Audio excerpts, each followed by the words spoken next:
On pourrait-tu dire, Daniel, en attendant des lire, on pourrait-tu dire que l'autonomie de façon absolue, ce serait la conscience qui retourne à son origine? Mais la conscience qui retourne à son origine, ça veut dire la conscience va finir par être inconsciente. Même si l'homme est déjà inconscient, il n'est pas à son origine, il y a une conscience qui se croit conscient. Une illusion. Donc la question que tu me poses là, on pourrait en faire une conférence complète. Fait que, lis donc les questions à la place. Okay, on va y aller. Toujours intéressé d'aller aux côtés, tu sais. Bon. Lorsque soudainement tous les sens ne reçoivent plus que rien que du physique, un petit peu, qu'il n'y a pas de pensée et pas d'ego, simplement le fait d'exister. Quel est cet état de conscience?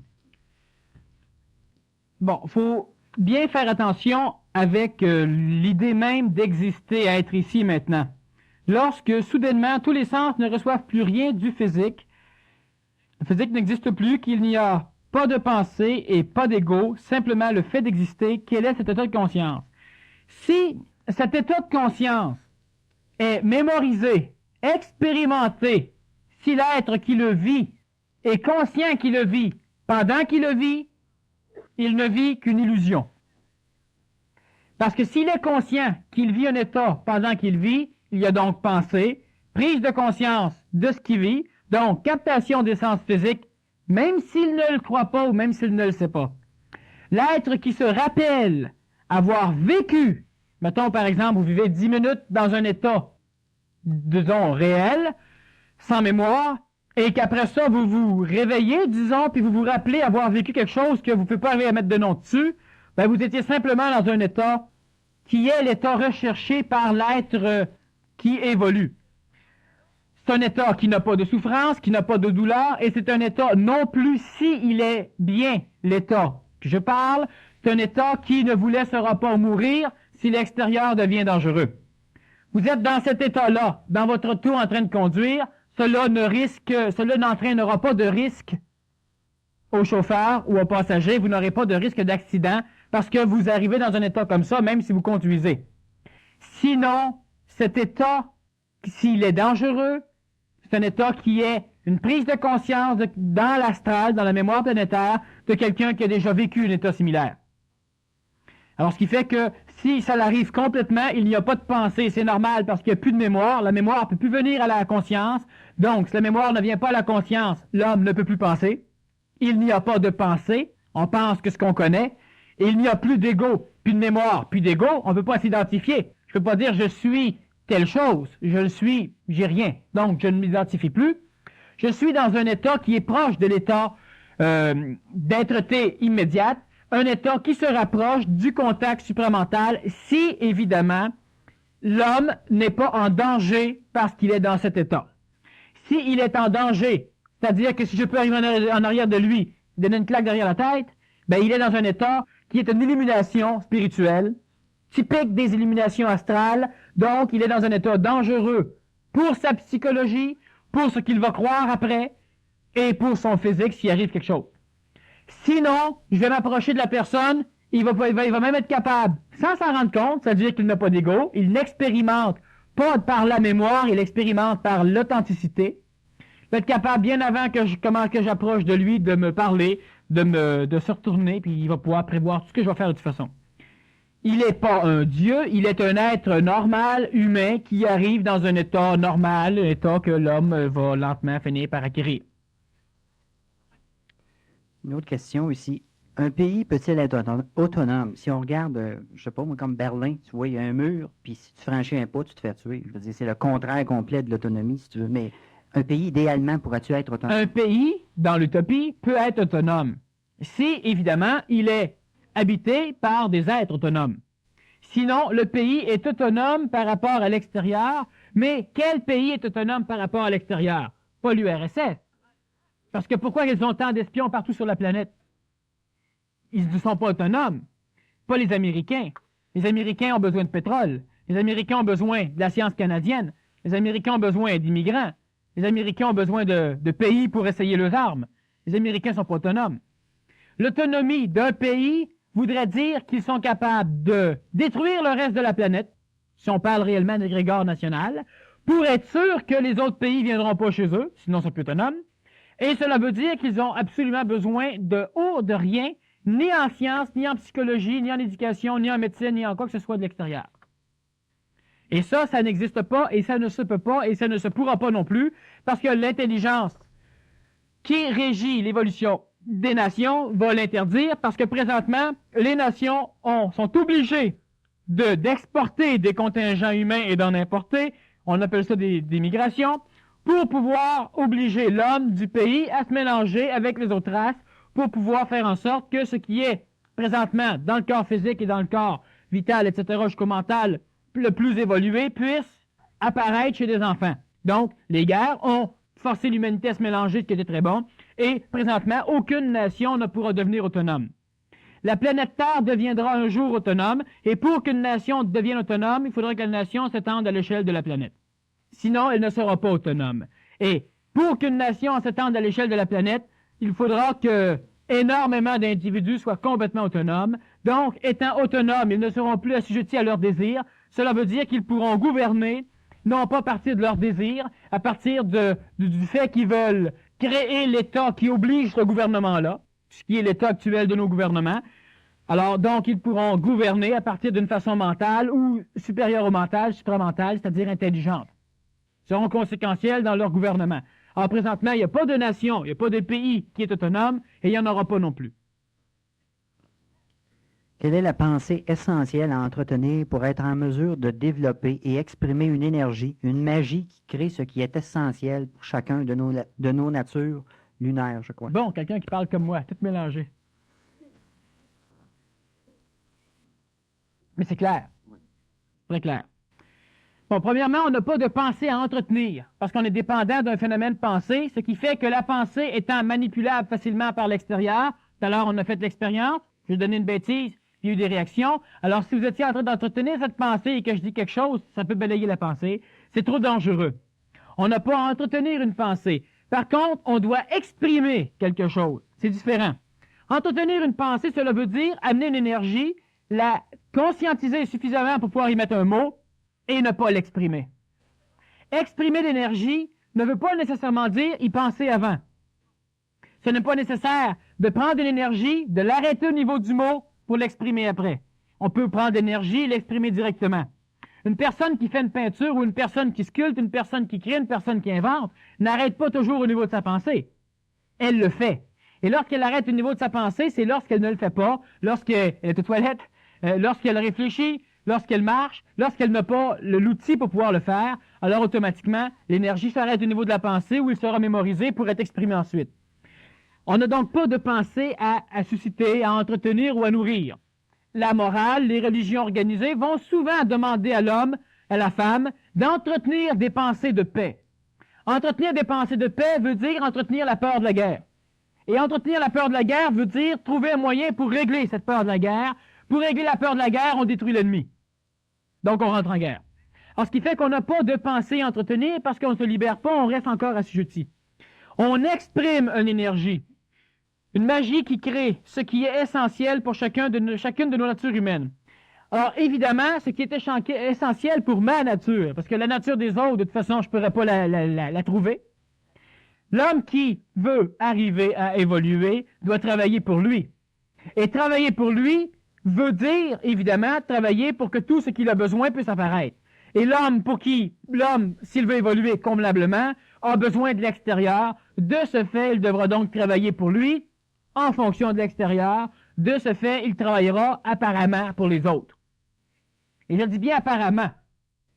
La personne qui se voue aux autres est un imbécile. La personne qui se voue aux autres parce qu'elle en a besoin, une personne intelligente. Entre les deux, on a la personne hypocrite, la personne égoïste, la personne manipulatrice, qui un jour, karmiquement, va payer pour. Mais si on regarde le Nazaréen, il n'a pas rien fait pour l'humanité.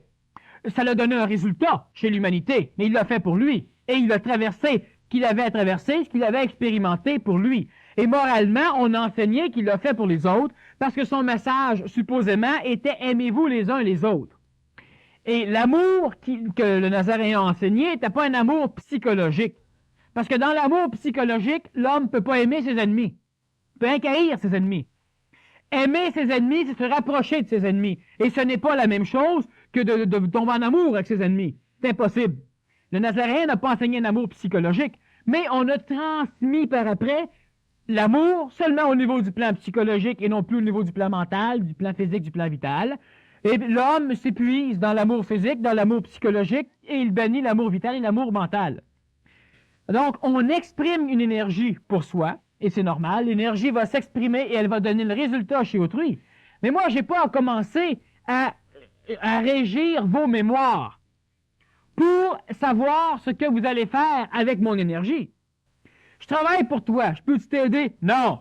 Là, c'est moi qui mange une claque. Mais si je travaille pour moi, je peux t'aider? Non. Pas aucun problème, moi aller voir un autre. Mais là, je mange pas de claque, je travaille pour moi. Mais si je veux faire pour un autre, supposément, je veux le faire pour l'autre parce que ça me plaît, donc je le fais encore pour moi, mais je risque d'en souffrir. Alors, donc, on le fait parce que c'est intelligent d'être fait. Pas parce que moralement, c'est supposément ou socialement. Dans la société, il faut faire certaines choses sociétaires. Pas parce que tu as une contravention, tu le fais pas. Pas parce que tu te fais chialer, tu le fais pas. Parce que c'est intelligent que ce soit fait. Et si tu le fais parce que tu es manipulé à le faire, ben, si tu n'as pas d'intelligence, on est obligé de te manipuler. Mais si tu as l'intelligence pour comprendre à un moment donné les mécanismes, ben arrête de le faire parce que tu comprends pas, parce que tu as peur. Fais-le parce que tu es intelligent ou fais-le pas. Donc, l'homme va arriver à pouvoir exprimer l'énergie lorsqu'il exprimera l'énergie. Et pour exprimer l'énergie, ben, l'homme exprime toujours une seule forme d'énergie à la fois, malgré que deux formes d'énergie se luttent en lui. Il exprime une énergie psychologique émotive ou une énergie intelligente. Donc, une énergie émotive ou une énergie intelligente. L'homme qui veut arriver à la fin de cette question devrait donc observer quand il exprime une énergie et quelle est la nature de cette énergie. Si c'est une énergie intelligente, l'énergie intelligente pourra permettre l'expression de l'émotion. Mais si l'émotion n'est pas pour perturber le mental de celui qui exprime ou l'extérieur, j'exprime une émotion lorsque c'est intelligent. Je vais flatter mon chien, je vais parler à mon enfant, je vais réconforter quelqu'un, c'est émotif ce que j'exprime, mais c'est intelligent de l'exprimer. Mais lorsque j'exprime une émotion, parce que l'extérieur vient chercher l'émotion en moi et me force à l'exprimer, une émotion de dégoût, une émotion de plaisir, une émotion de malaise, ben là, c'est pas correct. Donc, le mental devra le faire. Et si la personne, elle arrive à être suffisamment mentale, donc elle peut observer lorsqu'elle exprime une énergie, si l'énergie, elle est mentale ou émotive. Si elle est émotive, juste le fait de l'observer, elle la détruit. Et si elle est mentale, juste le fait de l'observer, elle l'énergise. L'observation est faite par le mental. Donc, si le mental observe, le mental prend plus de place dans la conscience, donc il s'énergise. L'émotion, lorsqu'elle est observée, elle est détruite. Et lorsqu'on détruit une émotion, c'est parce que l'émotion n'a pas d'intelligence. L'émotion n'est pas intelligente et elle ne devrait pas être exprimée. Lorsque j'ai une émotion, j'observe. L'émotion, je la vois, et si c'est le mental, d'ailleurs, si j'observe, c'est le mental, automatiquement, je verrai le résultat de mon expression d'émotion à l'extérieur et chez moi. Si c'est intelligent et bénéfique, l'émotion continue à exister, même si j'observe, parce que le mental va l'entretenir.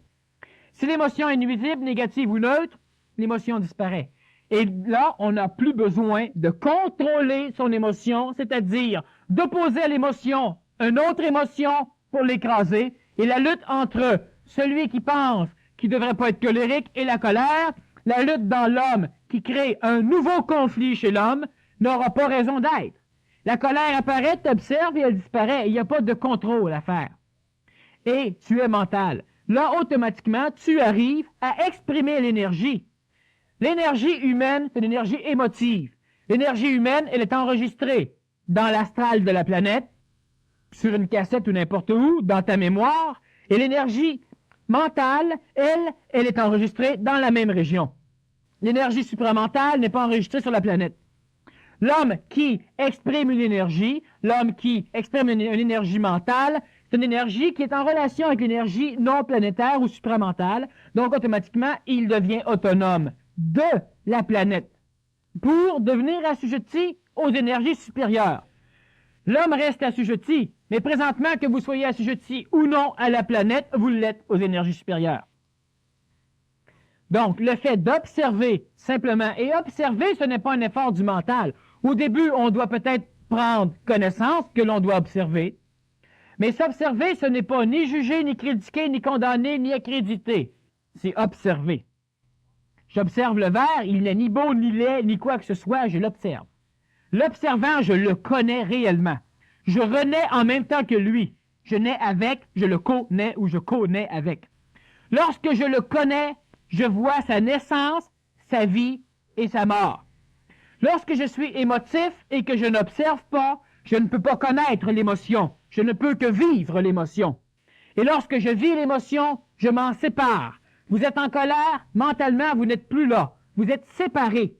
Vous n'êtes plus reliés avec les énergies intelligentes parce que la vibration du mental est baissée par l'expression de la colère qui est une énergie émotive ou astrale. Donc, le mental pouvant être relié aux énergies supérieures voit son taux d'énergie diminuer, coupe le contact avec l'énergie supérieure, est coloré, manipulé par l'énergie astrale qui continue à baisser son taux vibratoire, et mentalement, je ne raisonne plus, je suis en colère. Je suis la colère. Lorsque j'ai peur, je deviens la peur. Je ne peux plus raisonner. Et si j'observe, automatiquement, le mental garde sa place, parce qu'il y a observation, je vois tout dans l'émotion, je connais l'émotion est absurde. L'émotion n'est pas absurde pour quelqu'un qui pense émotivement. Mais l'émotion est absurde en maudit quand, parce que vous avez une émotion, vous avez un accident, ou vous vous chicanez puis vous entretuez, vous vous séparez, vous chicanez votre enfant un peu trop, vous perdez votre emploi, l'émotion est réellement pas géniale. Mais l'émotion n'est jamais de façon géniale, elle n'est jamais intelligente, elle a certaines utilités, mais elles peuvent être utiles seulement si elle est permise par le mental. Puis le mental, c'est vous. Vous n'êtes pas que des émotions, vous êtes aussi de l'intelligence. Donc, l'homme qui s'observe laisse une place dans la conscience pour le mental. Observant, il connaît l'émotion, il en voit l'absurdité. Crime, il fait beau, puis j'ai peur. Je suis niaiseux, j'ai plus peur. Tant que j'observe. Et lorsque j'observe, je peux réagir. Lui va avoir peur, mais c'est son affaire. Sauf s'il s'observe. Et s'il s'observe, il ne me fera pas peur non plus. Mais c'est intelligent. Alors, ce qui fait que, observant, l'émotion disparaît si elle n'a pas de raison d'être, puis le mental prend la place. Je comprends l'expérience, je ne fais pas que la vivre, l'expérience. Vous vivez plein d'expériences, 5 ans après, vous voulez essayer de les faire remonter à votre conscience, les revivez-là, les observez. Mais vous observez un mélange de l'expérience avec tout ce qui est rentré par après. Vous ne pouvez pas vous rappeler exactement de tous les feelings, les énergies, tout ce qui s'est passé lors de l'événement.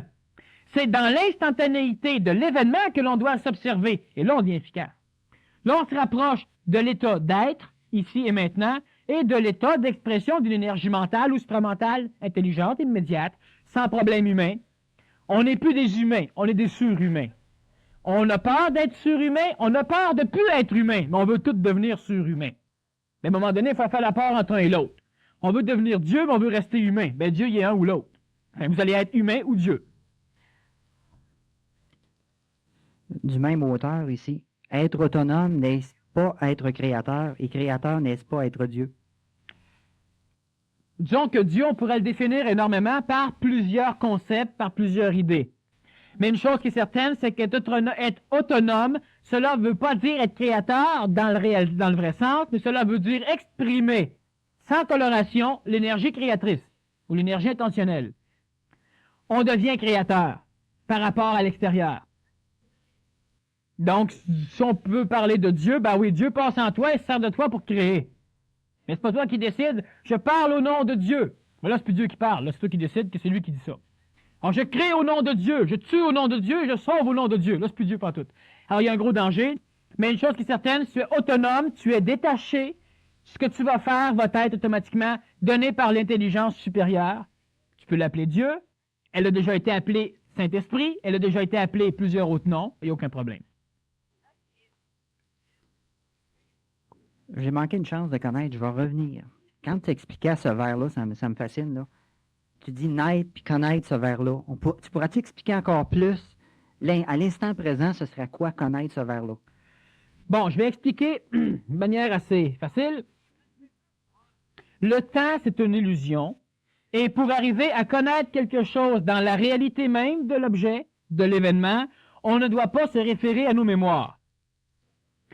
Si tu regardes l'objet, tu vois avec tes yeux un point de l'objet.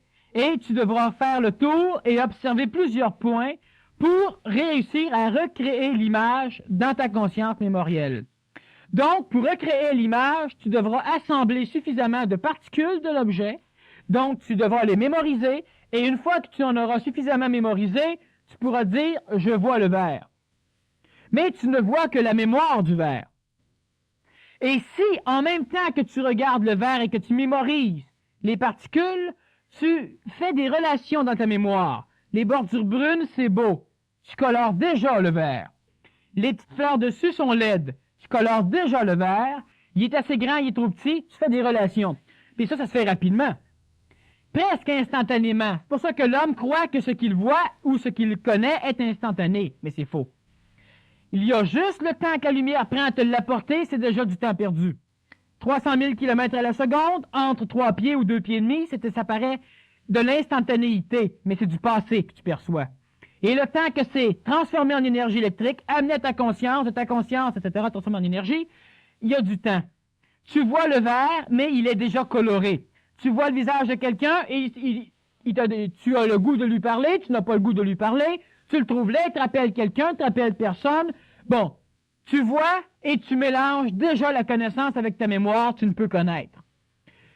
Si j'appelle le mot « je », alors je dis « j'y ». C'est tout du passé.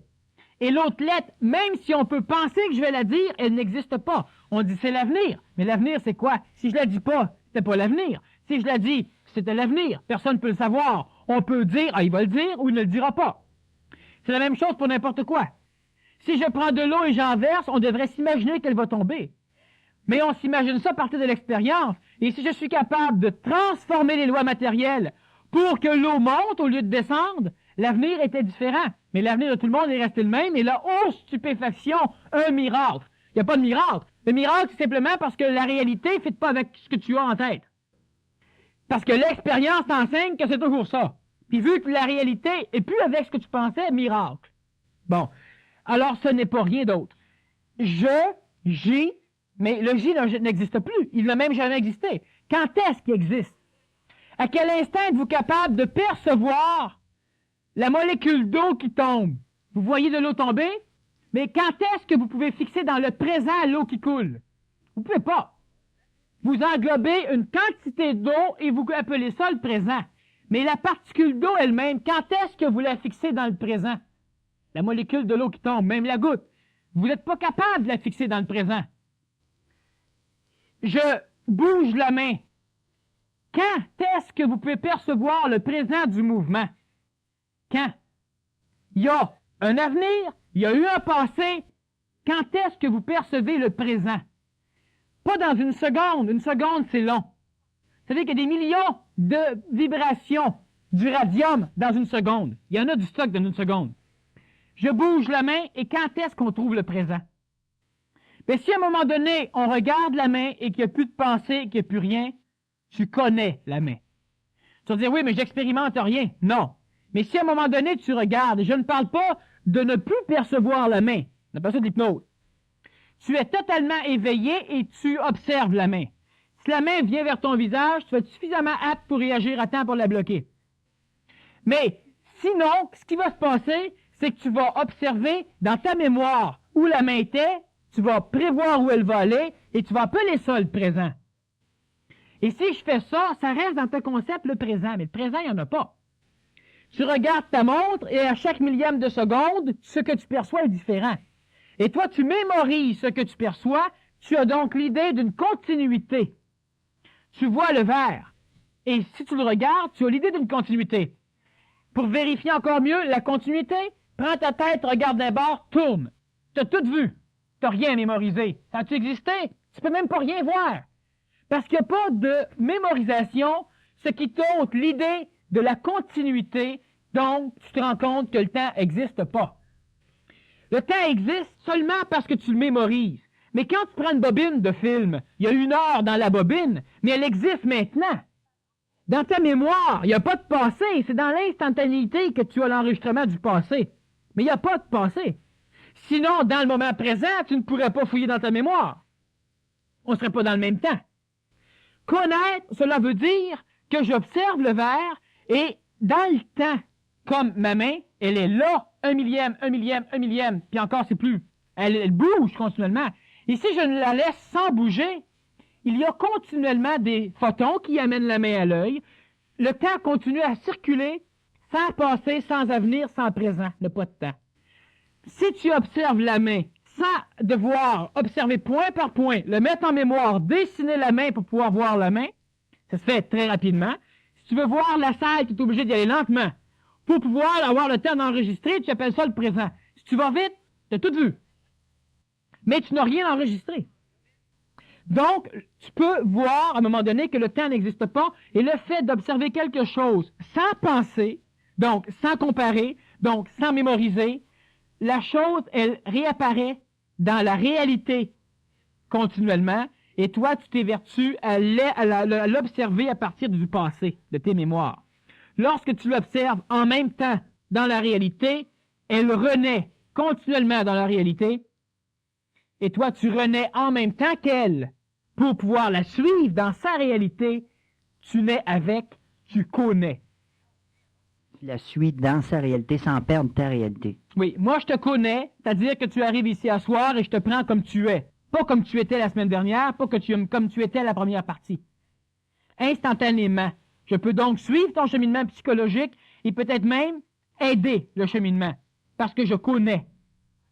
Alors connaître, c'est ça, connaître. Merci. Peux-tu clarifier la différence entre utile, essentiel et important? Et qu'y a-t-il d'essentiel dans la vie et dans quelle catégorie places-tu le reste? Utile. Bon.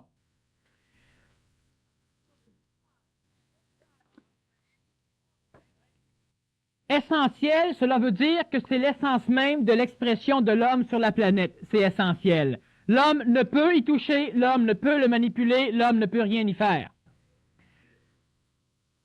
Utile, c'est lorsque cela va aider à permettre l'expression de la chose essentielle. Vous êtes sur la planète, que vous mouriez ou c'est-à-dire que vous vous tuiez, que vous vous suicidiez, maudite affaire. Si cela arrive, automatiquement, ça ne change rien à l'essentiel, mais ça va changer des choses à l'important de ceux qui restent vivants. L'essentiel, c'est que vous vous transformez régulièrement, continuellement, tout le temps. Vous ne pouvez rien y faire. Cessez de vous transformer, vous cessez de vivre. Si vous cessez de vivre, vous continuez la transformation, mais dans un sens moins poétique. Votre corps va pourrir, vous allez être mort, puis ça continue quand même jusqu'à temps que la continuité se réexprime. Essentiel, l'évolution. L'évolution, c'est un échange. L'évolution se fait dans une relation. Donc, pour évoluer, il y a moi et il y a l'extérieur. L'évolution cesse lorsqu'il n'y a plus de moi et d'extérieur, lorsque tout ça est la même chose. Je ne suis pas tout ça. Parce que si je suis tout ça, c'est que je peux me voir comparativement à un autre extérieur. Je ne deviens pas Dieu. Parce que si je suis Dieu, c'est que des choses ne sont pas Dieu. Donc, j'ai besoin d'un miroir dans lequel je me vois à la face. Alors, lorsque l'essentiel, c'est que l'homme se transforme, il évolue. Et ce n'est pas essentiel dans le sens psychologique. Ah oui, ça c'est essentiel, il faut absolument qu'on cherche ça. Non, non, ça c'est un besoin. Ça peut être une utilité, mais ce n'est pas l'essentiel que je parle. L'essentiel, c'est respirer. Vous n'avez pas le choix. Vous n'avez pas le choix. Vous ne respirez pas, vous mourrez. C'est une chose essentielle. Mais si cette chose essentielle, comme essentielle au corps physique, la nourriture, parce que les lois qui régissent le corps physique ont besoin d'apport parce qu'il élimine. Parce qu'il y a des petits problèmes. Donc, cela est essentiel pour le corps physique. Mais c'est pas essentiel pour la psychologie, mais la psychologie décide que c'est essentiel. En réalité, ce n'est pas essentiel, c'est important. Pourquoi? Parce qu'elle pense que la psychologie pense qu'elle peut, qu'elle vit, que si elle a un corps physique, et elle a donc peur de ne plus exister à la mort du corps physique, donc la vie du corps physique devient essentielle dans le sens important. Mais ce n'est pas essentiel dans le sens que c'est l'essence, même de l'expression de l'énergie. Donc, la chose essentielle, c'est l'évolution. On n'a pas le choix. C'est essayer de vouloir évoluer, il allez continuer pareil. Il n'y a rien à faire. Puis ceux qui n'évoluent pas, ils évoluent quand même. Les choses utiles, c'est tout ce qui peut aider l'expression. l'essentiel, il y a expression. Dans un corps physique, dans un corps vital, la psychologie, la matière, il y a expression. Il y a du temps, il y a de l'espace, il y a de l'expression. L'utile, ce qui va aider l'expression. Présentement, utile pour moi, une conférence. Parce que lorsque je parle, j'apprends. Il se trouve. Utile pour vous, peut-être une conférence. En écoutant, vous pouvez apprendre aussi. C'est utile. Mais ça ne doit pas devenir important, c'est-à-dire que, ou essentiel, on peut prendre le même mot, là. Mais moi, j'en fais une différence pour l'instant pour qu'on se comprenne. Cela ne doit pas devenir important parce que vous êtes manipulé. Vous allez de toute façon évoluer. Important, ah ben là, il y a un maudit problème. Là, vous commencez à la rechercher, puis vous commencez à exprimer d'une façon croche l'énergie qui tend à s'exprimer d'une façon droite. Vous commencez à souffrir, vous commencez à avoir peur, vous commencez à devenir des hommes et des femmes normales. Donc, l'essentiel, c'est l'essence même qui fait que l'homme est là, que la planète est là, que le système solaire est là, que notre galaxie est là, et que l'univers est là, et que les gros univers sont là, et que les super-univers sont là. Ça, c'est essentiel, c'est là, on n'a pas le choix. Alors, essentiel, c'est que vous n'avez pas le choix. Vous êtes sur une Terre, ben vous n'avez pas le choix. La Terre était là avant que vous veniez au monde, les lois qui régissent la matière font que vous devez apparaître sur une Terre, vous n'avez pas d'aile pour voler, alors il n'y a pas de problème. L'essence, c'est que vous allez devoir exprimer quelque chose, donc expérimenter au nom de l'énergie qui vous anime. On peut appeler ça l'esprit. C'est essentiel, que vous le vouliez ou non, ça se fait. Utile, ben pour permettre ça, pour agrémenter peut-être l'évolution psychologique ou l'expression de l'énergie, on bâtit un cadre. Et lorsque le cadre, ben s'il n'y en a pas, on devient fou comme la marde, ça devient important. Et lorsque c'est important, ben quand ça disparaît, on souffre. Votre chien, c'est important, perdez-le pas. Votre femme, votre mari, c'est important, perdez-le pas. Vos enfants, c'est important, arrêtez-les, empêchez-les de grandir. Parce qu'à un moment donné, ils vont s'en aller. Tout ce qui est important, vous allez le perdre, vous allez souffrir. Alors, ce qui serait important, c'est qu'il n'y a rien d'important. Bon. Alors, les choses essentielles, vous n'avez rien à faire avec, mais vous êtes ça. Vous êtes essentiel. Essence. Utile, ben, utile automatiquement, c'est simplement ce qui vient agrémenter l'expression de l'énergie. Donc, c'est utile. Alors, ce serait utile d'écrire les questions.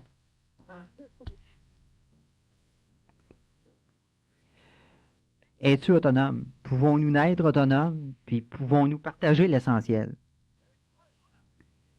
L'essentiel, il est partout. On ne le partage pas, il est là. L'homme s'évertue à ne pas le voir, s'évertue à vouloir en accumuler un peu plus, puis s'évertue à vouloir en ôter aux autres un peu. Mais chacun évolue. Au Bangladesh, comme ici, on évolue, selon ce qu'on a évolué.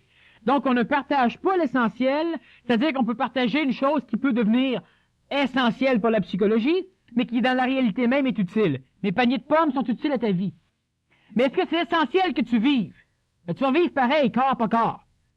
Puis le corps se transforme quand même. Alors, en fin de compte, il n'y a pas d'essentiel là-dedans. Mais c'est utile. Vu que c'est utile, on peut partager. Mais si c'est important pour moi de partager, je peux partager même si tu me voles, puis c'est important pour moi de le garder, même si ça serait utile qu'on le partage, je ne le partagerai pas.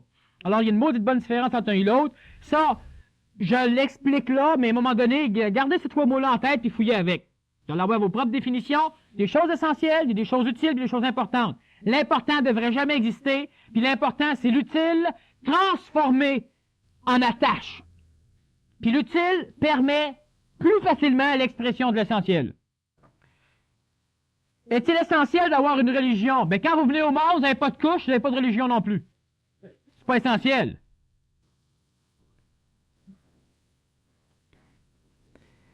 Même si tu Ça peut devenir important. C'est pas essentiel. Même si tu fonctionnes avec le supramental, est-ce que tu peux quand même exprimer ta personnalité? As-tu une personnalité? Bien, évidemment, j'ai une personnalité. C'est ce qui me permet, moi, d'exprimer l'énergie supramentale d'une manière différente d'un autre conférencier qui est aussi plugué au supramental, puis qui l'exprime à sa manière à lui. Et d'un troisième conférencier qui l'exprime aussi à sa manière. Parce que je suis un canal typique, personnalisé, à ma manière, et l'énergie supramentale, ben, elle descend, je la vois, je la perçois, je la contrôle. Si je veux pas qu'elle passe, ça passera pas. Pour l'instant, en tout cas, je peux le faire. Il y a un moment donné où ce qu'on y en demande trop, puis là, elle passe pareil. Alors, je suis très personnalisé, mais je suis personnalisé dans mon astral et dans mon mental. Je n'ai pas une personnalité comme la majorité du monde pourrait l'entendre. Mais je suis moi-même, moi et moi. L'autonomie dans l'intelligence universelle individuelle, n'est-ce pas la personnalisation du supramental?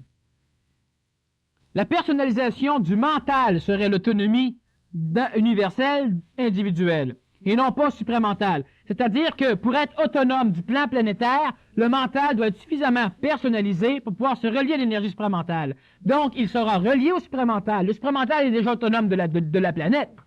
Mais une partie de l'énergie supramentale a tendance à être dépendante de la planète. C'est ce qu'on appelle les êtres ou les énergies involuantes ou descendantes qui viennent chercher l'homme qui, lui, est en phase d'évolution ou qui est en ascendance. Et c'est normal. Les énergies divines ont besoin de l'homme et l'homme a besoin de Dieu. Alors, le problème de Dieu, c'est un problème humain. Le problème humain, c'est un problème divin. Donc, l'énergie supérieure a besoin de l'homme, c'est pour ça qu'elle vient vers l'homme. Elle est en amour avec l'homme, c'est-à-dire qu'elle est attirée par l'homme. L'amour, c'est de l'attraction, et donc les énergies se touchent. L'autonomie réelle, c'est lorsque le mental est personnalisé, c'est-à-dire que lorsque le mental est capable d'être structuré selon son propre ajusteur de pensée, c'est-à-dire qu'il n'est pas similaire à rien de ce qui existe sur la planète. Il est personnalisé. Et moi, je suis personnalisé au niveau mental. Et évidemment, au niveau psychologique aussi. Cette partie-là du supramental qui est dévolue à la planète Terre là, comme énergie, est-ce qu'elle est personnalisée sous forme d'entité ou s'il y a une partie qui n'est pas personnalisée? Non, l'énergie supramentale, présentement, qui, comme tu dis, disons, se dévoue pour la planète Terre, n'est pas personnalisée. Il y a certaines formes d'ajusteurs de pensée qui sont, disons, une similitude entre le mental supramental ou le supramental mental, qui peut être personnalisé dans certains cas, qui peut être collectif dans un autre cas, mais l'énergie supramentale n'est pas personnalisée, pas comme on pourrait l'entendre sur le plan planétaire. L'énergie mentale de la majorité de la collectivité n'est pas personnalisée, elle n'est même pas identifiée sur la majorité de la planète. Beaucoup d'êtres humains ne savent même pas qu'ils ont un mental et qu'ils ont une phase émotive. Et lorsqu'on est capable de différencier, des fois je suis intelligent, pas émotif, d'autres fois je suis émotif, et de temps en temps les deux se mélangent, j'ai un mental identifié. Peut-être qu'il n'y a pas défini son identification, mais il est identifié, il sait qu'il existe. Comme votre psychologie sait qu'elle existe. On sait qu'on a des émotions, pas on y tient. Mais ça, c'est l'homme psychologique qui tient à exister. Et le supramental n'a pas de personnalisation à recevoir dans le plan planétaire. La planète, un jour, aura une personnalisation à recevoir, mais ça, c'est autre chose. Comment se défaire de l'emprise d'un supérieur à l'ouvrage pour qui son ego est trop puissant? Premièrement, il faut bien être sûr que c'est pas notre ego aussi qui est aussi puissant. D'ailleurs, la semaine prochaine, on va faire la guerre des égos. Et on va parler d'une façon assez approfondie de ces phénomènes. Mais l'ego du supérieur, c'est quelqu'un qui a besoin de certaines choses. Disons que je ne veux pas vous montrer comment manipuler vos patrons, parce qu'il doit y avoir des patrons ici. Très mal vu. Mais une chose qui est certaine, c'est que la première chose à faire, lorsqu'on rencontre un ego trop puissant, il faut arriver à étudier chez soi où sont les parties qui peuvent permettre à ces griffes de venir s'accrocher. C'est ça qu'il faut regarder. Ton patron, juste à se présenter devant toi, te manipule déjà. C'est pas de sa faute à lui. Lui fait sa job. Lui fait ce qu'il peut faire selon son évolution. C'est un batailleur de rue, il se bataille dans les rues. Des fois des ruelles, des fois des maisons, mais c'est un batailleur de rue. Bon. Il se bataille. Il va se battre. Si le patron, de par sa carrure, de par sa voix, de par sa personnalité psychologique, te manipule, c'est à toi d'étudier dans quoi il vient fouiller pour te manipuler. C'est ça qui est important, bien avant de commencer à transformer l'égocentricité du patron, évidemment. C'est de savoir chez nous qu'est-ce qui se passe. C'est facile, votre patron va venir vous voir, il va vous parler, soyez dans l'une. Ils ne vous mettront pas à porte pour ça. Soyez dans l'une, c'est-à-dire observer qu'est-ce qui se passe en vous. Et découvrir bien des choses. Lui va t'insulter un petit peu, mais vous pouvez lui dire simplement que puis vous continuez, rien là, ça paraît bien bizarre. Mais pour faire ça, il ne faut pas que vous ayez trop d'ego, hein. Sinon, vous ne pourrez pas. Fait que le problème de l'ego commence chez soi, évidemment. Regardez l'ego qui est dans votre œil avant de regarder l'ego dans l'œil de l'autre. C'est pas tout à fait ça qu'il dit, mais c'est quelque chose dans le genre. Alors, ce qui fait qu'on doit commencer par s'observer et trouver dans quelle partie de notre psychologie lui peut venir s'accrocher pour nous manipuler. Travail qu'il faut faire. Qui est le plus autonome entre Joe qui reste dans le centre-ville et qui prend le métro tous les matins et Alphonse qui reste sur le top d'une montagne et qui mange le pain qu'il a fait lui-même? Si Alphonse ne peut pas vivre dans la ville sans être malheureux, il n'est pas autonome. Puis si Joe ne peut pas vivre sa montagne sans manquer de métro, il n'est pas autonome. Est-ce que celui qui dort pendant la conférence est autonome? Chose qui est certaine, c'est que moi, je le suis. Le nouveau-né est-il autonome? Le nouveau-né n'est pas autonome. Sa psychologie a besoin de la mère. Les pleurs ne sont pas créés par le corps physique. Le gargouillement stomacal peut être créé par le corps physique. La captation par la psychologie du stimulus gastrique va susciter chez lui une peur psychologique et automatiquement, il va émettre cette peur en pleurs, en gigotements non contrôlés. Il n'est pas autonome. Et il apprendra dans l'éducation à devenir de moins en moins autonome pour faire un bon citoyen. Donc, je ne vais pas trop en dire non plus, mais... Est-il vrai que rien ni personne ne peut être totalement autonome parce que aussitôt que tu dois utiliser quelque chose dans l'univers pour expérimenter, tu en deviens automatiquement dépendant? Voilà. C'est la différence entre l'important, l'utile et l'essentiel. Lorsque tu dois te servir de quelque chose dans l'univers, tu n'en es pas indépendant, tu t'en sers. Et lorsque cette chose ne veut plus te servir, et que là, tu la recherches encore, là, effectivement, tu l'as transformée, non plus en chose utile, mais en besoin. Et si tu es en panique, c'est en chose que tu appelles essentielle, c'est-à-dire que c'est devenu important. Alors, moi, je vais me servir de différentes choses pour apprendre, pour pouvoir exprimer, pour pouvoir mieux me transformer. La chose disparaît, ben mon évolution ne change pas. Juste par le fait qu'elle ait disparu, je continue à me transformer. Alors donc, si tu te sers de quelque chose dans l'univers, c'est quelque chose d'utile. Mais si la chose ne te sert pas, ou ne veut plus, ou ne peut plus te servir, si ça ne te dérange pas, tu n'as jamais été dépendant de quoi que ce soit. Quand tu es dans l'univers, il y aura toujours un univers pour te servir. Donc, tu manqueras jamais de rien. On parle des choses essentielles, on parle d'évolution, tu manqueras jamais de rien pour évoluer. Pas que tu manqueras jamais de rien pour plaire à ta psychologie. C'est autre chose. Là, tu vas manquer de tout pour plaire à ta psychologie. Là, il faut que tu travailles, il faut que tu pâtisses, il faut que tu fasses bien des affaires. Mais pour évoluer, l'univers est là. Tu es dans l'univers, tu es une partie intégrale de l'univers. Donc, tu n'es pas dépendant de l'univers, tu es une partie de l'univers. Tu es l'univers. Et tu te sers, parce que c'est utile, de l'extérieur, qui est l'univers, pour pouvoir parfaire certaines choses. Lorsque la chose disparaît, ben, tu t'en fous. Tu as besoin d'arbres pour apprendre. Quand il n'y a plus d'arbres, ben, comment faire taper ces troncs qui sont couchés? Change de formule. Alors, tu as besoin d'une religion. À un moment donné, tu découvres que ce dans quoi tu étais, mais ça n'a aucun sens. Ben, il n'y a aucune panique. Change. Puis quand tu auras fait 15 religions, 15 sectes, 15 écoles traditionnelles, 15 conférenciers, ben, à un moment donné, tu vas finir par faire quelque chose. Mais si tu dois attacher de l'importance, tu dois dépendre. Oh, mon conférencier est en vacances. Qu'est-ce qu'il va faire? Il m'a acheté toutes ses cassettes. Bon, ben ça, automatiquement, c'est l'utile est devenu important. Puis là, t'es fourré. T'es fait. Parce que tu peux plus arriver à faire réellement ce que tu aurais à faire, t'es manipulé. Alors ça, faut pas. Donc, si tu te sers de quelque chose dans l'univers, c'est une chose utile, sers-toi-en. Tout est là pour qu'on s'en serve. Pas pour qu'on le possède puis qu'on le garde. L'autre aussi, notre besoin de temps en temps. On s'en sert. Quand c'est plus utile, on le garde pas au cas qu'on en aurait besoin. Là, évidemment, c'est sûr que si tout le monde le garde au cas qu'il en aurait besoin, t'es mieux de t'en garder toi aussi un peu. Mais si, à un moment donné, de toute façon, l'univers s'organise de toute façon pour donner à l'homme des choses qui disparaissent d'eux autres mêmes. Ton auto est nécessaire pour évoluer, puis à un moment donné, tout rouillé. Tu continues à évoluer, mais pas comme tu veux évoluer. C'est normal, c'est pas toi qui régis l'évolution c'est essentiel. Donc, on n'est pas dépendant de quoi que ce soit, sauf si ça devient important, si ça devient un besoin, là on commence à s'attacher. Puis je vous ferai remarquer que jamais une chose à l'extérieur va vous attacher. C'est toujours vous autres qui allez vous attacher. Qu'arrive-t-il lorsque tout le monde est autonome, le cadre n'existe plus? On reverra cette question-là quand tout le monde sera autonome. Y a-t-il une différence entre l'évolution et la conscientisation? La conscientisation, disons que si on veut prendre les termes tels qu'ils sont compris par la masse évoluante, l'évolution, c'est que lorsqu'on a l'illusion de se conscientiser, et la conscientisation, c'est lorsque l'on comprend l'évolution. Donc, j'évolue, je me sens mieux. Mais quand je me conscientise, je me sens pas mieux, je me sens mal.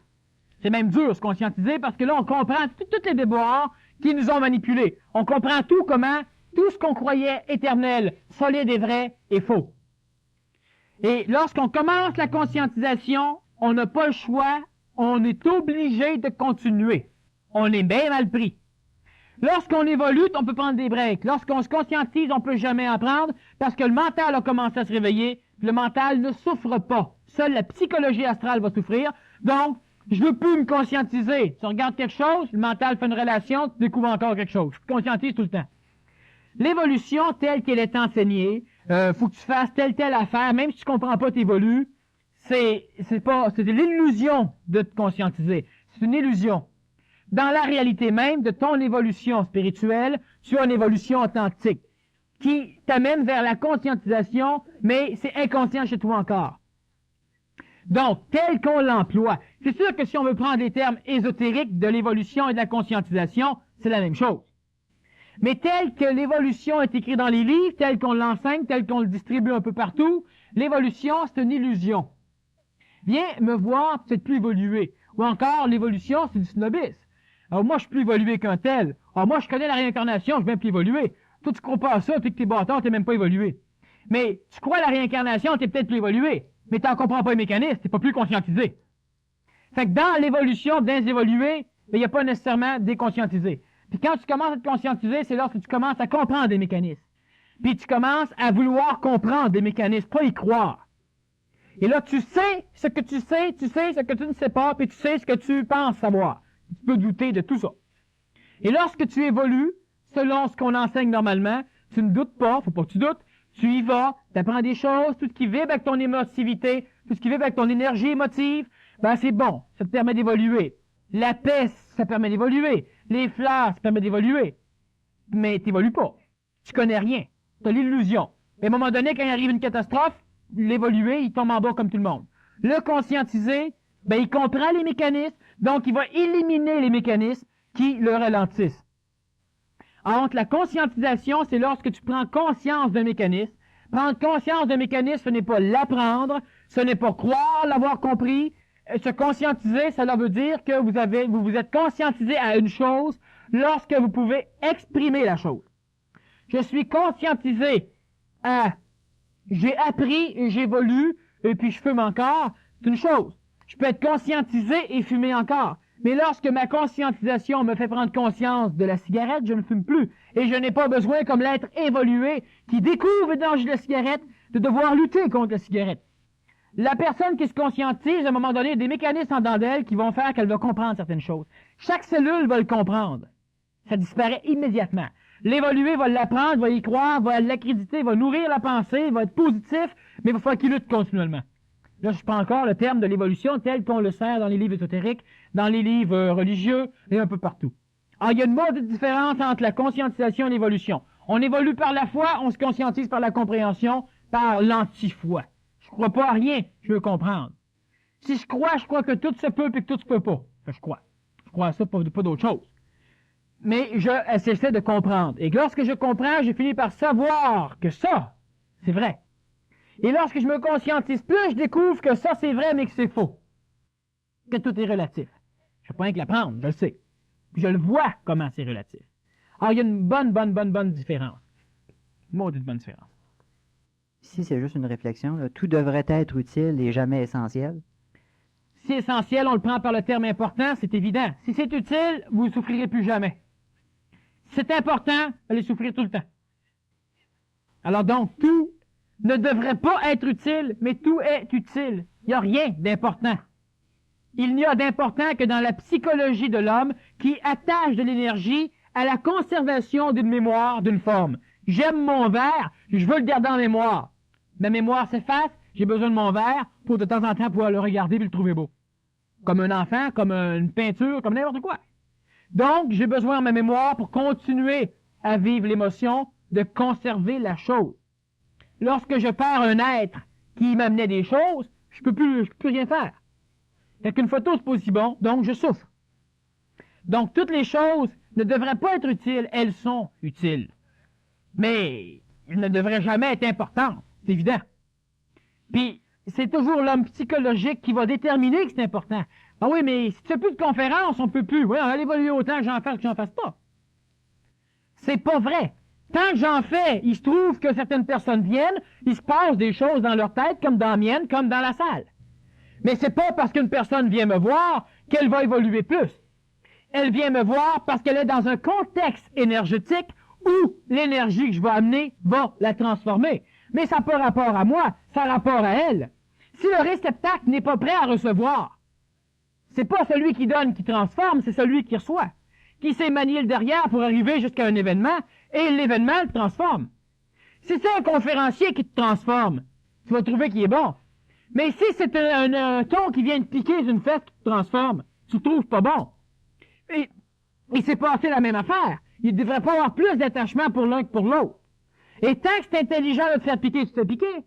Tant que c'est intelligent d'aller à une conférence, tu vas à une conférence. Mais si ça devient important, ben là, commence à penser que peut-être qu'il faudrait que tu changes quelque chose, là. Pas nécessairement de conférence, peut-être prendre un break, ou, dépendant du conférencier, aller y avouer que tu commences à avoir besoin de ces conférences. Si c'est mon cas, fais-moi confiance, on ne viendrait pas dans un bout de temps. Mais, les choses sont toujours utiles, puis jamais elles doivent devenir importantes. On est dépendant. Être autonome, c'est être indépendant, et être indépendant, pas dans le sens psychologique qui veut dire se foutre, mais qui veut dire ne pas dépendre. J'ai besoin de toi? Non, mais t'es utile en maudit en conférence. De temps en temps, en tout cas. Mais je souffre pas que tu sois, que tu ne sois pas. Psychologiquement, je peux vivre certaines choses, mais jamais cette psychologie imbécile va vouloir venir me dire « Ouais, mais il n'est pas là à soir, c'est le fun quand il est là. » Elle ne viendra pas apparaître. Par contre, si tu es là, « Ah, c'est le fun, il est là. » Ça, je peux le permettre. Mais si tu n'es pas là, « Ah, mais il n'est pas là. » Ça paraît jamais dans ma tête, parce que mon mental ne le permet pas. J'ai des émotions, mais jamais elles viennent colorer mon mental, jamais elles viennent me perturber moi. Et quand je parle de moi, je suis un être mental et non pas un être psychologique, et la majorité du monde sont des êtres psychologiques. D'ailleurs, on les éduque à être psychologiques. OK. Tu as répondu en partie à l'autre question. Une personne qui suit un PMC, qui ne se transforme, en tout cas je vais l'exprimer comme ça, il ne se transformerait pas ou n'arriverait pas à être plus efficace dans son expression, est-ce que l'éducateur, en fait, serait en mesure ou lui dirait?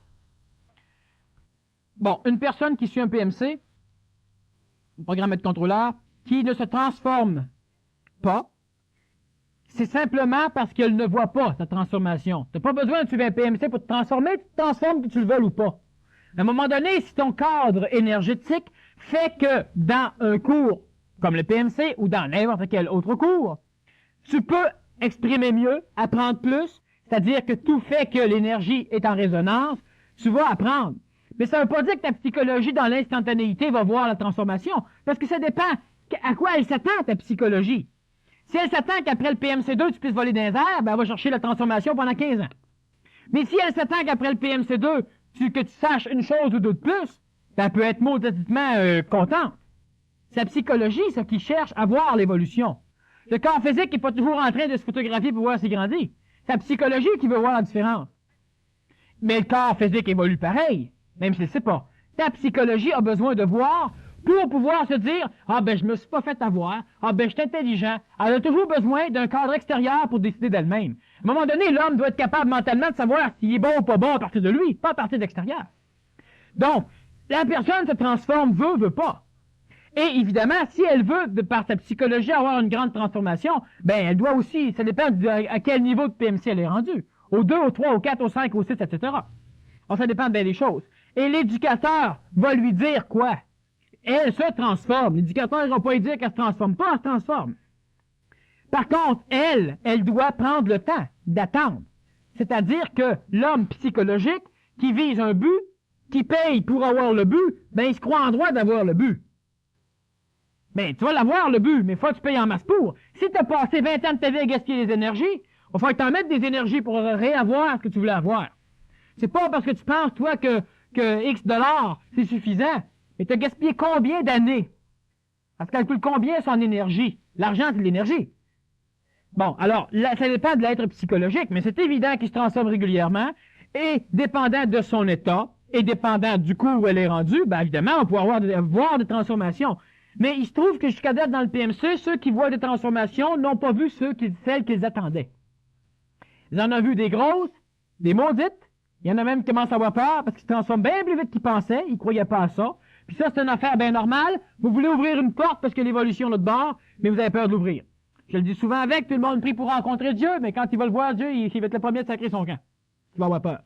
Alors c'est normal. Vous voulez marcher sur l'eau? Ben, vous amenez mon frère marcher sur l'eau. Vous ne dormirez plus pendant un mois. Bon, ben c'est normal.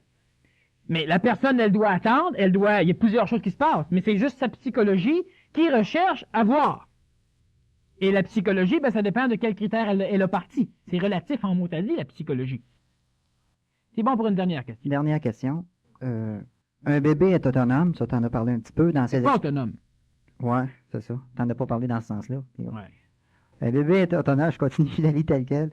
Dans ses expériences vis-à-vis son évolution, le fait de lui interdire certaines choses afin de le protéger de dangers éventuels, peut-il... Le bébé est autonome comme ça. Et non autonome. Non. Okay. Comme la question le dit, Okay. est autonome. Je vais en finir, pareil. Oh, oui, finis là. Okay. Peut-il venir à nuire à son autonomie antérieure, porter à se fier, exemple, à sa mère avant de tenter quelque chose, etc. Ça, on l'a vu dans l'éducation, on l'a vu dans plusieurs conférences, la conception de l'enfant, l'éducation, etc., que les parents devraient éduquer leurs enfants à ne jamais dépendre des parents. Donc, on éduque l'enfant à être intelligent et non pas à être psychologique. Alors, donc, l'enfant ne s'ennuie jamais de sa mère ou de son père. Son père ne s'ennuie jamais de ses enfants non plus. Ils vont s'aimer autant, mais l'enfant ne broyera pas quand le parent n'est pas là. C'est ça qui va se passer. L'enfant n'aura pas peur d'aller à l'école en première année parce qu'il ne connaît pas personne, sa mère n'est pas là, puis dans un cadre tout à fait nouveau. Mais on les éduque comme ça parce qu'on veut les manipuler, parce qu'on les aime. Hein, on veut les garder. Bon. Alors, ce qui fait que l'enfant, l'être humain est autonome, c'est-à-dire que veut pas, il évolue. L'enfant, où il devient dépendant, c'est lorsqu'on l'éduque, justement, pour éduquer un enfant convenablement, il faut quasiment être brutal. Quand je dis brutal, pas avec l'enfant, par rapport aux voisins. Les voisins ont trouvé qu'on est brutal. Mais nous autres, on n'est pas brutal, on est intelligent. Tu sais, le père qui est riche à millions, ben son fils, il perd a plusieurs compagnies. Son fils, il veut l'éduquer. Ben, il commence au bas de l'échelle, puis il va peut-être pâtir un peu plus. Pas parce que son père est cochon, parce qu'il est avare. Mais parce que s'il donne tout l'argent, le fils n'a jamais rien compris à rien. Lui, il risque de maganer les employés comme jamais personne ne l'aura fait. Il risque de tout dilapider, il n'y a pas de valeur dans rien. Puis l'enfant dépend juste de l'argent. Quand l'argent n'est plus là, il souffre. Si tu veux éduquer convenablement, ben t'es pas là pour essayer d'empêcher tes enfants de vivre ce que tu as vécu. Crème, t'es devenu brillant comme que t'es parce que tu as vécu des choses. T'empêches ton enfant de vivre toutes ces choses-là, tu le rends complètement imbécile. Puis ça arrive fréquemment que l'enfant apprend. On dit à l'école, on nous montre à faire quelque chose, mais on ne montre pas aux enfants à vivre. Les parents le montrent-tu à vivre aux enfants? Ben non, on fait tout pour pas leur montrer à vivre. Pour les rendre dépendants de la famille, de la société et de tout ce qui est instauré. Alors, ben, si on n'a rien à broyer qu'on ne nous montre pas à vivre à l'école, ben merde, même si t'es un étudiant, apprends-le à vivre, toi. Puis montre-le aux autres. Tu sais, remettre la faute sur le dos des autres. Tu apprends à être dépendant, et ça, c'est le problème. L'enfant devrait être éduqué d'une façon à être indépendant. Et ça n'a pas rapport avec le fait d'aimer ou pas. Ouais, mais s'il vient puis me voir, je l'aime, mon enfant. Ben oui, tu l'aimes comme un amour humain, tout à fait normal. Tu es prêt à le tuer même tellement tu l'aimes. Du moment qu'il peut venir susciter en toi les vibrations d'amour, ça va bien. Quand il le fait pas, ah là, tu comprends plus, puis là, t'es en maudit, puis là, tu gueules. Tu sais, quand il rentre chez vous, les cheveux verts avec des clous dedans, ça suscite pas dans ta psychologie l'amour. Ben là, t'es en maudit contre ton enfant. C'est pour ça que t'es en maudit contre ton enfant. Mais quand il rentre tout bien organisé comme t'aimes bien, là, ben là, ça suscite ton affaire dans ton émotion, puis là, tu l'aimes, ton enfant, et qui est fin et qui est fin. Mais c'est ça l'évolution qu'on donne à nos enfants. Faut les bâtir pour qu'ils suscitent en nous ce qu'on veut. C'est ça l'amour humain, l'amour psychologique. Alors, si on aime l'enfant, on l'aime de manière mentale, on est intelligent. Il va expérimenter, il va faire son cheminement. S'il meurt, il va mourir pareil, c'est tout. Bon, puis mais il risque de vivre mauditement mieux s'il survit. Puis il va survivre, le cadre n'est pas si dur que ça. Vois-tu, une personne qui, normalement, quitte l'école assez rapidement, puis ça c'est drôle à dire, la majorité de ceux qui quittent l'école assez rapidement, qui sont brillants, vont engager les universitaires qui sortent de l'école après. Hey, on s'est déjà connu au secondaire, moi j'ai lâché secondaire 5, ah, j'ai une job pour toi. T'es diplômé en quoi, là? Bon, viens-t'en. Ça arrive souvent, ça. Mais de plus en plus, vu que plus de travail, évidemment, celui qui lâche l'école, au lieu d'apprendre à vivre, il apprend à s'organiser pour avoir de plus des autres. Mais on apprend et on devrait jamais, jamais, jamais éduquer en fonction d'assujettir. C'est ce qu'on fait. parce qu'on est assujetti à nos enfants. Ils sont importants pour nous. L'importance amène des gros problèmes qui restent importants encore pour la société. C'est ce qui permet de de former un égrégore de collectivité. En gang, c'est moins pire. Puis tout seul, c'est terrible. Mais l'homme doit assumer sa solitude, l'homme doit être autonome. Ton enfant, tu l'éduques parce que c'est intelligent. Il va t'aimer s'il apprend à être intelligent. C'est-à-dire que il t'amènera pas nécessairement toutes les vibrations bien émotives que tu aimes bien quand tu le vois arriver. Sauf qu'il, plus tard, il va être une autre personne intelligente qui va aider à l'évolution de ce qu'il y a à faire. Mais psychologiquement, comme on les éduque là, il y a des grosses lacunes. Je pense que c'est bien évident. Tu as le temps pour une autre question?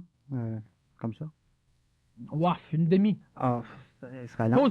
Pose-la, mais Ok. je n'aurai pas le temps de répondre, mais tu as le temps de la poser. OK, c'est parce que... Ben, il y a le secteur que tu n'as pas touché dans l'autonomie, c'est l'autonomie dans le couple. Mais là, ça sera long. Ben, l'autonomie dans le couple, on l'a vu souvent dans les raisons occultes de l'amour. On parlait de l'amour psychologique, justement. Dans le couple, tu es autonome, ça veut dire que, comme j'expliquais aussi la semaine dernière, je pense, c'est que c'est pas parce que tu faisais telle affaire dans ta vie que l'autre faisait telle affaire dans sa vie, vous vous rencontrez, tu peux plus rien faire, puis l'autre peut plus rien faire. Tu faisais du sport, tu faisais telle affaire, tu rencontres quelqu'un, ben vous devez faire la même affaire. Sinon, là, il n'y a plus d'autonomie. Puis quand le couple se sépare, ça ne dérange rien. Une rencontre, c'est le début d'une séparation. Être mortuaire, ben non légal ou ben non illégal, mais en tout cas, c'est pareil. Alors, ce qui fait que dans le couple, il ne devrait pas y avoir